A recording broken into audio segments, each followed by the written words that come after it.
Buat kamu yang lagi stres atau kecewa karena uang, dengerin kisah Nabi Musa ini sampai habis. Jadi waktu itu udah terkenal banget bahwa Nabi Musa itu memang masyhur banget gitu ceritanya, bahwa beliau memang bisa berbicara dengan Allah Subhanahu wa Ta'ala. Nah, di zaman itu juga ada kayak kakek-kakek soleh yang kayak mungkin usianya udah 50 tahun ke atas. Dia tuh soleh banget, tapi dia masih aja khawatir tentang rezeki gitu. Akhirnya dia memutuskan untuk bercerita dan ngomong sama Nabi Musa tentang apa yang dialamin ini gitu. Akhirnya dia berceritalah kepada Nabi Musa bahwa dia itu setiap hari cuman makan sepotong roti gitu kan. Jadi kayak dia khawatir banget, kayak bisa gak sih aku makan tuh gak cuman satu roti doang gitu. Karena dia mau makan sepotong roti doang, kayak dia mikir bisa gak sih kalau rezeki dia itu ditambahin. Dia meminta agar Nabi Musa bisa memohon kepada Allah untuk memintakan rezeki lebih gitu. Kata Nabi Musa, oke, yaudah. Akhirnya suatu malam Nabi Musa akhirnya bilang ke Allah tentang permintaan yang diminta sama orang tua ini gitu. Tapi kata Allah, ternyata rezeki dari kakek ini itu hanyalah sepotong roti itu. Sepotong roti yang setiap hari dia punya gitu.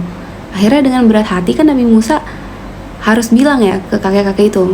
Tapi ternyata bukannya sedih, kakek-kakek ini tuh malah ngerasa kayak, wah bagus dong kalau setiap hari aku udah dijaminkan rezeki sama Allah sepotong roti gitu. Kayak aku gak perlu ngapa-ngapain lagi, aku tinggal fokus ibadah, dan akhirnya aku bisa fokus ibadah aja, gak usah mikirin makanan-makanan. Yang penting kan kata Allah udah dijamin rezeki aku sampai hari kiamat pun dapetnya sepotong roti gitu. Jadi ya udah aku kayak santai-santai aja gitu, kata si kakek ini. Jadi kakek ini bukannya marah, malah grateful gitu, malah seneng banget. Bahkan nih saking fokusnya dia ibadah, dia tuh sampai kayak sepotong roti yang cuman sepotong itu dia makannya cuman separuhnya doang.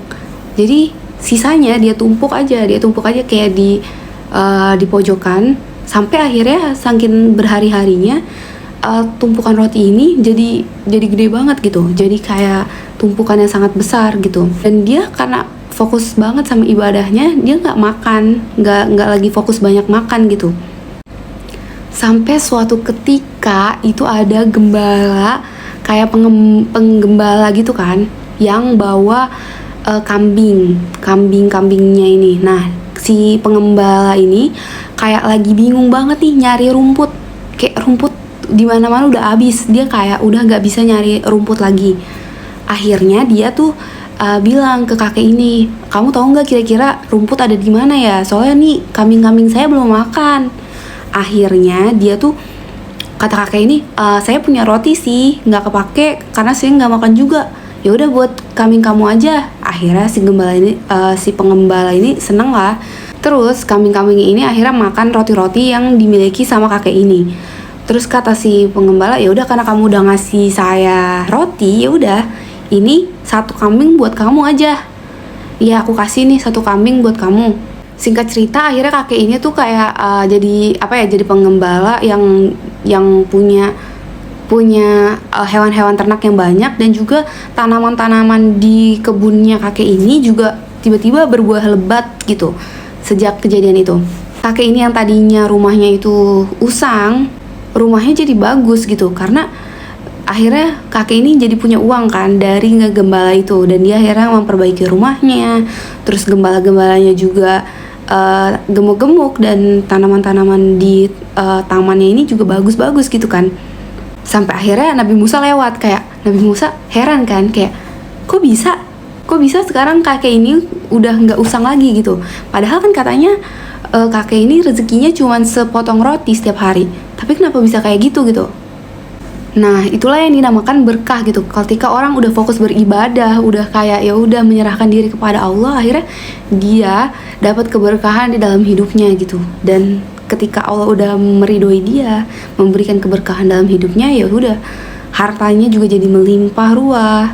Dan itu karena usaha dia dan juga kedermawanan dia gitu. Akhirnya Allah memberikan berkah yang tadinya dia cuma dapat sepotong roti, malah dia dapat semua yang pernah dia mau saat hidupnya gitu. Kayak kisah ini tuh benar-benar ngajarin kita buat kayak mikir bahwa memang ya mungkin bukan jumlah uang yang perlu kita kayak terlalu kejar-kejar gitu. Kita kayak nggak perlu terlalu khawatir, yang penting kita bisa berfokus untuk beribadah dan juga terus berfokus untuk berbuat baik gitu, sehingga nantinya ada ketenangan di dalam diri kita dan akhirnya Allah menurunkan berkah untuk hidup kita. Kadang kita terlalu risau terhadap segala sesuatu hingga akhirnya kita malah lupa beribadah, malah takut bahwa rezeki itu tidak dijamin. Padahal kita juga selain memang kita harus berusaha terus menerus, tapi kita juga tinggal pasrahkan itu kepada Allah gitu. Karena kita percaya bahwa segalanya sudah diatur oleh Allah gitu kan. Kadang kita juga lupa kan kalau rezeki itu nggak cuma uang, kadang juga kita kesehatan yang kita punya saat ini gitu. Kita udah diberi sehat, teman-teman yang baik, bos yang baik, pekerjaan yang baik dan bagus gitu kan. Itu udah merupakan rezeki yang kadang kita nggak syukuri gitu. Kalau kita kita mungkin nggak punya uang yang banyak, tapi kita ternyata punya keluarga yang baik banget. Itu ternyata kan juga sebuah rezeki yang perlu kita syukuri gitu. Jadi jangan terlalu risau, jangan terlalu stres. Percaya aja bahwa Allah itu ada dan selalu mendengarkan segala kesah dan doa-doa kita. Lama-kelamaan Allah akan memberikan keberkahan dalam hidup kita dan semoga rezeki kita diperluas dan ditambahkan terus-menerus. Amin.